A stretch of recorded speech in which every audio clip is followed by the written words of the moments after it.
For hundreds of asylum seekers in the UK, this barge is set to be their new home.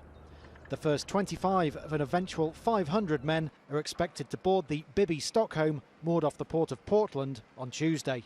It's the government's latest solution to what it says is a migration crisis. Madam Deputy Speaker, the system is broken.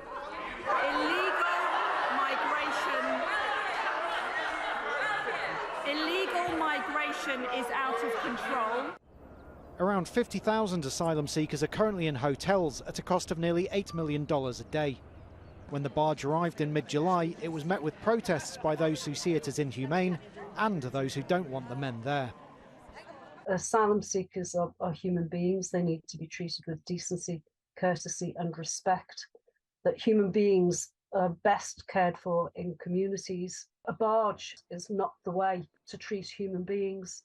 There are so many problems with housing people in these conditions that it just doesn't bear thinking about.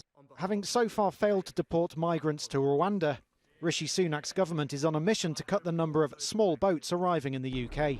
Nearly 4,000 people crossed the Channel in June.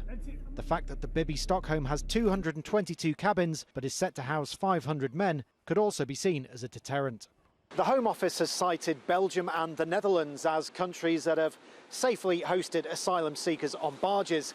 But the same vessel taking on migrants here in the UK was previously subject to an investigation in Rotterdam that catalogued abuse, disease and negligence on board.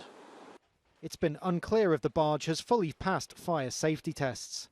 Supporters say conditions on board will be good, but that new laws will put off others from making the journey to the UK. Well, they're not prison ships. You're not locked up on board. You are free to come and go. What the Prime Minister is saying is that he needs to find a way of stopping the boats, and a new law has just been passed which will enable him to stop people claiming asylum if they're coming from a safe third country and to return them more quickly. I think there's a real message here to would-be migrants and asylum seekers not to fall into the hands of the smuggling gangs.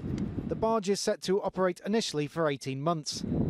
The government may be gambling that policies like this are popular with enough people to keep them in power in the meantime. Rhys, Al Jazeera.